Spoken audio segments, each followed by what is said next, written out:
Alright folks, in today's video we're going to take a look at these tools from Kaiweets. The first one is a set of wire strippers that work really well. They have a couple additional tools on them like a wire cutter and some crimping capability down here. This came as part of a kit. We're going to take a look at that kit and all the parts that shipped with it.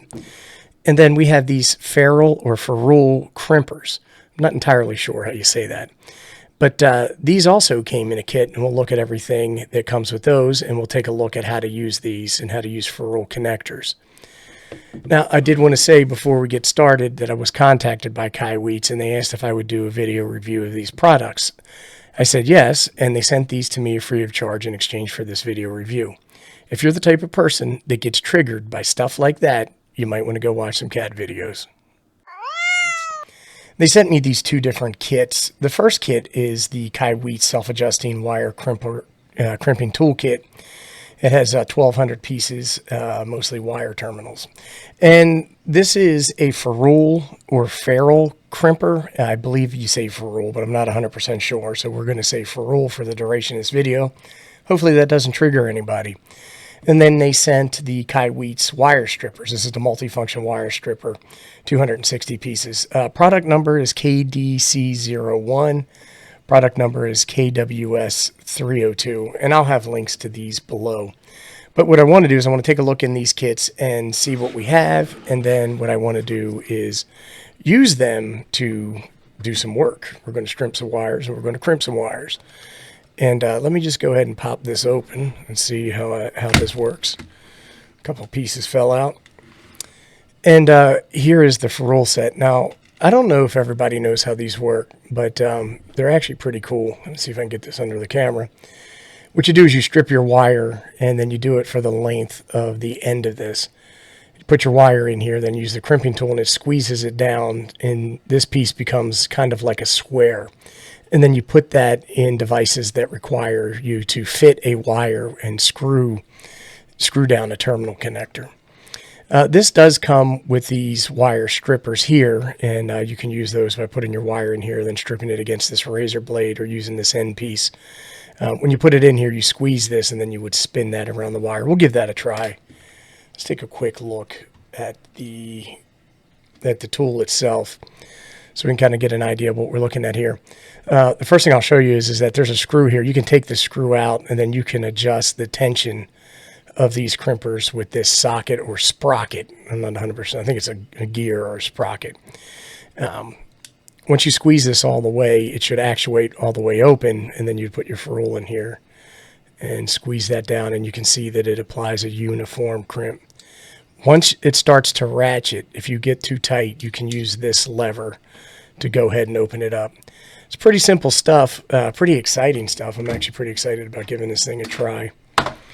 And let's just take a quick look at the wire stripper kit. And this looks like it comes with some zip ties, which are great because we all love zip ties.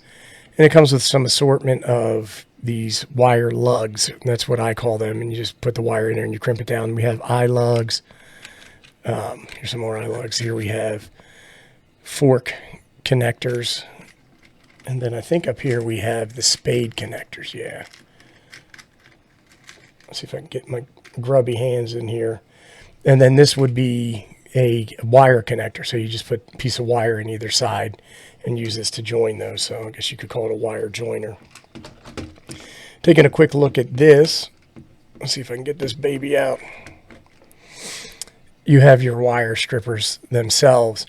The first thing I'll show you is this knob here is a tension knob, which adjusts the strength of these jaws here. So when you put your wire in, and we'll do close-ups of this, and we're going to test it on various types of wire. When you squeeze this, that comes down and will hold your wire, and then this side has these little sharp edges, which will dig into the insulation on the wire and just pull it apart. Then you have another adjustment here that you can use to adjust the length of the wire that you wanted stripped. So maybe you only need a little bit, or maybe you need a lot of insulation stripped off, and you would use this to make sure it's uniform. Further down here you have a razor, you can see that, and this would be a wire cutter that you would use. And then for crimping, you have insulated wire crimpers here. So for these types, you would go ahead and you would put that in here and squeeze. And then you have these divots along this end. Hopefully you can see those all right. And you would use that to crimp non-insulated lugs. Or you could use that to kind of tighten up or snug up your insulated lugs. But these are great crimpers. I actually or strippers. I have a set of these already that I like to use. And here it shows you the different sizes.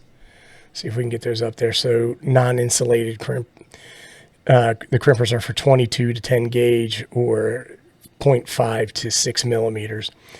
And then for non-insulated, it's 10 to 12 gauge, 16 to 14, and 22 to 18. And that would be each one of these sizes that you have on here. And there's some markings up here. And it looks like this thing is good to strip 24 through 10 gauge wire. And we have a wide assortment of wire that we're going to test. So let me get this cleaned up a little bit. First thing we're going to do is strip some wire, and then we're going to crimp some wire. So let me get started. Oops, I didn't see these. These are actually twist ties. So it also comes with twist ties that you can use in addition to the zip ties. Pretty handy. Okay, so we're going to start by stripping some wire. And then here is some 18 gauge wire. And we're just going to go ahead and we're going to put it in here. So hopefully you can see how that wire goes in there, and it stops against that plastic piece that's adjustable. And I just give it a squeeze, and then you can see the wire is stripped there. And what I'm going to do is I'm actually going to tighten this up just a little bit. I think that's the direction for tightening it. And let's go ahead and strip another piece. So there it is, and the wire is ready for crimping. And I wanted to show, this is some 18 gauge speaker wire, and it's twin line, so it's two pieces of wire together. And what's handy about these strippers is I can just put this in here, I strip it, and then there you can see both ends of the wire are stripped adequately. And then I'm just going to go ahead and cut that piece off right there using the snips. The one that will crimp is the first one that we cut. Now here is some 12 gauge hookup wire, and this is copper stranded wire that you would use for running power sources. And I can just go ahead and, let me push this out a little bit. And I can just go ahead and I can put that in there. This is a little tougher to grip. And there we go. You can see both pieces of wire are stripped and ready for termination. So what I like to do for these is I like to make sure that I have everything separated, and then just twist it a few times to make sure that all my wire is connected or bound together and ready for the connector piece. What we have here is a piece of solid core hookup wire, and this is tinned copper wire, and it's 18 gauge. And let's just go ahead and put that in there. And then you can see that that wire has stripped. Very simple, very easy to do. Let's go ahead and work on the crimps on these and see what we can do. And what we're going to use is one of these spade connectors. And let me get this piece of wire. And I just want to go ahead and twist this like I did the other wire. Now somebody might come along and say, Abe, you're not supposed to twist it. I've always done that. And then you just slide that on the wire like that. And what I like to do is I like to make sure that a little bit of it's poking through so that I can see that it's there.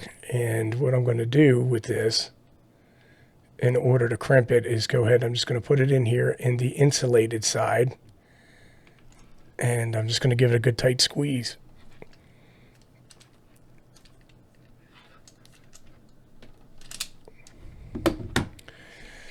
And then you can see my wire is on here and it's crimped. Now, if I was upset or I was worried about that, what I could do is I could come in here and give it another little bit of an extra squeeze. If you do this, you want to make sure that the narrow part is pointing down towards the center of the front of your terminal lug, and just give it a little bit of a squeeze for a little bit of extra strength on there.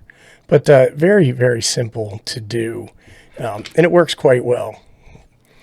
All right, let's take a look at the other tool that comes in the KDC01 kit. And this is the ferrule connector. All right, so what we're going to do now is we are going to test out the ferrule connector. And here's our 18 gauge wire. And so I want to find one of these that fits on here pretty well. Let's see if this one does the trick. All right, you can see that it is on there, and I have a little bit of wire sticking out. And that's okay, because what I can do is I can just get my snips here and just cut the end off. All right, now what I'm going to do is I'm going to take my crimpers, and I'm just going to go ahead and I'm going to put that in there. And I'm just going to go ahead and I'm going to give this a squeeze. And there you can see the crimp. And it's square. It should look square. And that is on there very tight. And I'm going to show you how we're going to use those in a second, but I wanted to play around with a couple of other sizes. So let me go ahead and strip a piece of this wire. This is the 12 gauge wire. And that doesn't look big enough. Here, this one looks like it'll do the trick. And I do the same thing where I just go ahead and I slide the ferrule connector on, and we have a little bit poking out the top, but again, that's no big deal because we can always clean that up or leave it as is. So what I want to do with that is I want to take it and I want to put it into the jaws of the crimper.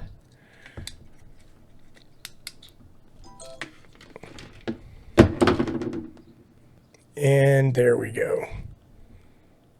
And you can see the square on there. And again, that's tight and that's not going anywhere.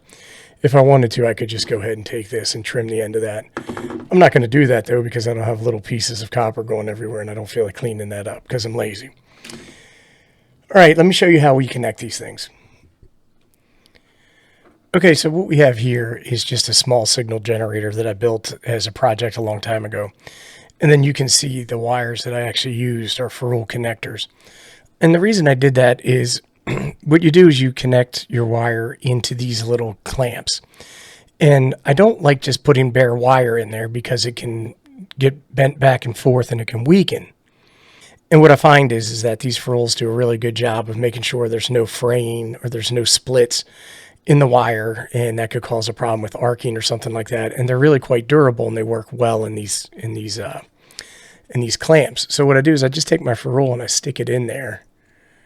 And I want to make sure that my clamp is opened enough. And then I just take a screwdriver and tighten this up. And I don't want to really crank it down, but I want to make sure that it is a good, solid, snug connection. And it's in there really well. And you'll see these on things like solar charge controllers or amplifiers and stuff like that, where you just put these in and pinch them. But the ferrule connection makes that a much better, much more secure and durable connection. So I'm a big fan. I think that's going to wrap up the video. I wanted to say thank you to Kaiweets for sending these kits to me for my consideration. And I want to say thanks to everybody for watching. I totally appreciate it. If you have any questions, comments, suggestions, or recommendations, go ahead and post them below and I'll do my best to respond. Thank you.